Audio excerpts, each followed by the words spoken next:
Kaixo lagunok, Zebat Online ikastaroan nola ibili ikusiko dugu tutorial honetan. Lehenengo eta behin, ikasbil webgunera joan, gure erabiltzaile izena eta pasaitza jarri eta kursoan sartuko gara. Zuek kurso bakarri izango duzu ikusgai, hain zuzen ere Zebat Online 2011-2012, eta hor sartu.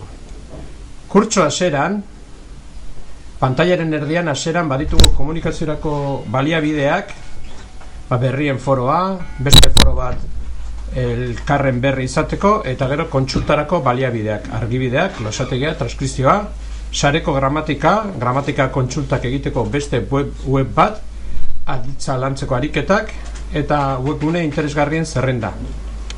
Eta ondoren, ikastaroaren oinarrizko materiala, EGA Online kurtsorako edukia.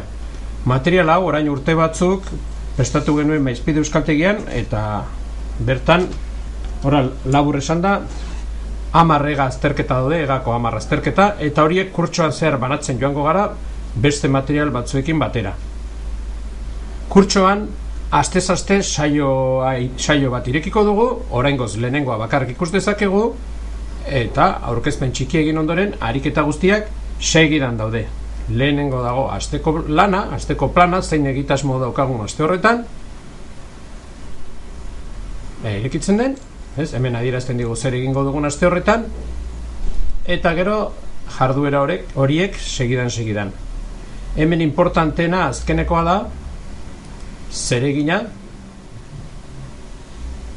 honen bitez bidaliko diogu irakasleari, idazlana, eta astean zehar sortu zezkigun zalantzak ere bai. Ikusten duz, hemen dago idazlana egiteko gaia, eta gero tresna bat, hoberena idazlan hori Word dokumentu baten egitea da, zuen konputagailuan karpeta baten txukun gorde, eta gero nabigatzaile erabiliz, aurkitu eta beste edozein korreo bezala, adibidez hau aukeratuko dut, klip bikoitza eginda, eta fitxategi hau igo aukeratuz gero, irakasleari iritsiko zaio zuen idazlana, zuzendu eta berriro zuei bidaliko dizue plataforma erabiliz.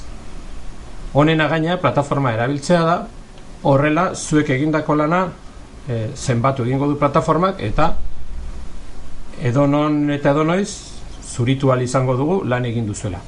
Beraz, astero joango gara saio bat irekitzen, eta pasatako saioak beti izango dira ikusgai. Hemen eskuinaldean oharrak irakurriko dituzue, irakasleak jarritako mezuak, eta baita egutegia ere. Adibidez, egutegi honetan adierazten du, urriaren 10erako entregatu behar dugula lehenengo saioko idazlana.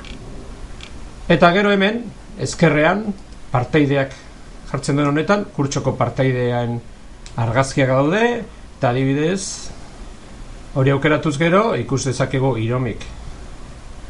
Jarri den profila eta argazkiak, komeni da argazkia jartzea ere, beti ere gunea pixka bat humanizatzen duelako, eta honek ematen digu aukera elkarri mezuak bidaltzeko.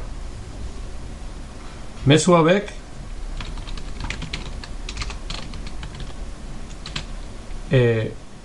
barne mezularitzaren bidez irakur daitezke, eta geure korreo arruntera ere iristen dira. Beraz, ondo informatuta egongo zarete, dudari gabe. Eta gero, hemen, ezkerreko alde honetan, egin daitekena da adibidez zereginak honetan, egindako idazlanak agertuko zaizkizue, eta irakasleak emandako kalifikazio eta zuzenketak ere bai. Tira, nik uste dut oraingoz, honekin nahikoa izango dela, beste zalantzarik izanez gero, galdetu. Beste gauzatxo bat esango dizu bukatzeko bai. Adibidez, batzuetan ikusiko duzue, hemen eskutxo bat eta ariketa batzu daudela, lehenengo saioan zezenfesta izeneko bat, esaterako. Horiek izango dira ariketa osagarrietan dauden berak. Adibidez, entzungaia egiten badugu, Igor Etxaniz burtzikaria, hemen beran jartzen du ariketa osagarriak. Eta testu bat agertuko zaizue inprimatzeko. Ariketa bera da, baina ordenagailuan egiteko moduan jarrita. Orain bai, oraingoz besterik ez, ondo izan, Animo eta ea asko ikasten dugun denok.